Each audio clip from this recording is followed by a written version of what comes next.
Hey Hillary, how you doing? Let's go ahead and jump right into your poster. Okay, I think you're looking fantastic here. I really do. I think that the front of the poster is really super inviting.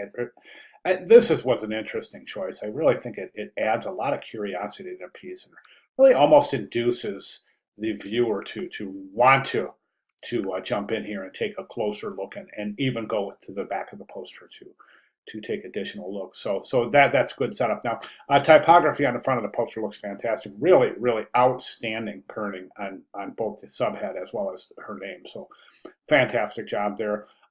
If anything, I would say that you could reduce the leading between the two lines of the subhead. Just bring education just up a little bit closer to the line above it. Not much at all, just a couple of pixels. Should do it just fine. Right now, I just think that the distance between there is a little bit too much, almost indicating that that's two separate lines instead of one continued line. Back of the poster looks fantastic as well. Good typeset here. One thing I would recommend here is I'm going to have to reduce the size here just so we can see this. Okay, but what I would recommend right now, you're almost to the right to the bottom, almost in a basically in a no print zone right there. So the bottom margin I think could be increased a little bit just to add a little bit of breathing room down there. So I would try to redistribute the elements in your timeline. You've got a lot of distance in between these, and I'm not real sure if you're. Well, actually, no, it doesn't look like you're trying to show the span of time based on the distance between the years. So I would move that up. Just get these up a little bit closer to each other just so you can have a little bit more space in the bottom. I would end the last entry right around here somewhere. Just, we got this, the top of the timeline doesn't start until right here with parallel to her eyes. That was a good choice there. So let's move the bottom up to stop where about where yeah, right. Maybe around the bottom of the baseline of the last paragraph might be a great place to stop. So that'll give you a good point of alignment too. Um, okay, let's jump in a little bit closer. Again, really nice kerning there. Watch your alignment here. I think one of the things that's happening here is that you've got this M that's kind of indented a little bit. Right now you have um, the serif almost. It's. Let me just grab my straight edge so we can see. Yeah, the edge of the serif isn't in alignment.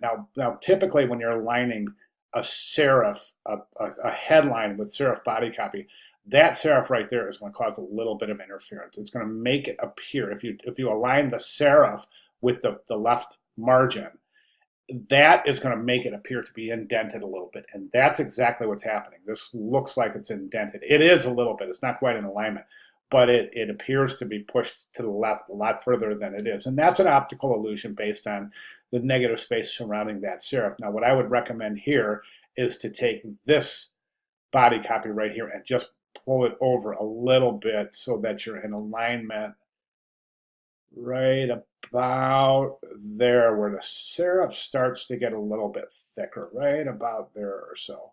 And that'll circumvent that illusion of that serif being indented to the right more so than it actually is. Um, okay, the rags still need to be adjusted. I think there's a big distance between your longest and shortest lines here.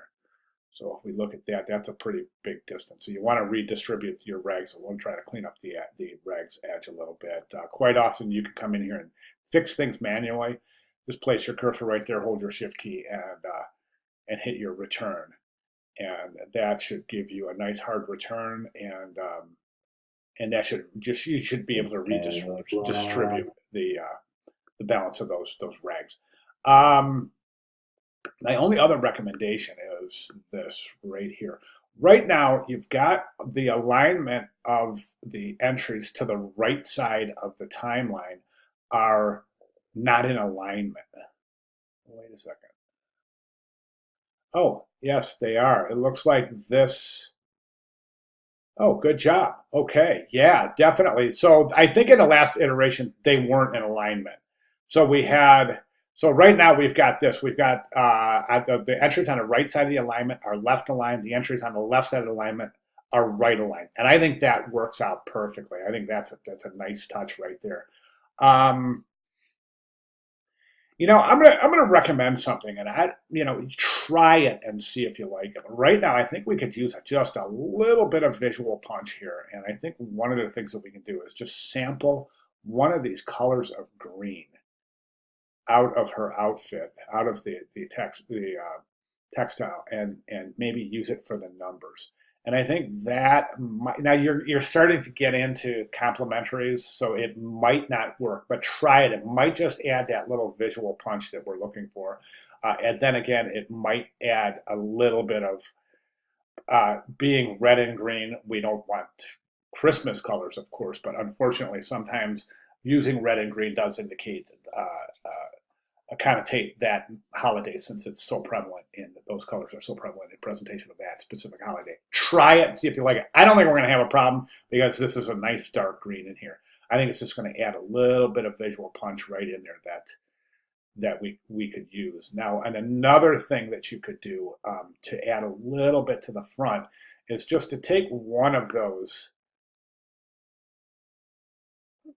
these circles, a white circle, and place it somewhere in the front.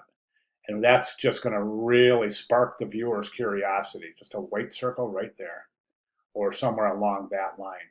And that's going to spark the viewer's curiosity. And they're going to say, well, what is that doing there? Why is that there? That's interesting. It adds a little bit of a visual interest. And then when the viewer turns around to the back and sees, oh, that's the timeline, now it all makes sense. It's kind of like that aha moment where everything comes together. So I think that might be an interesting solution as well. Typography looks great. My only recommendation is the rags. Other than that, I don't see any area for all caps. I'm sorry, small cap. Yes, I do. Right here, UN. Small caps right there. That would be a perfect application of small caps.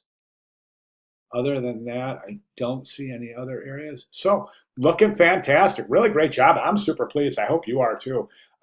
Poster's coming along beautifully. So yes, wrap it up, man. This is it. We're wrapping things up. And if you have any questions at all, please let me know. I'll be glad to clarify or provide additional comments. Thank you very much.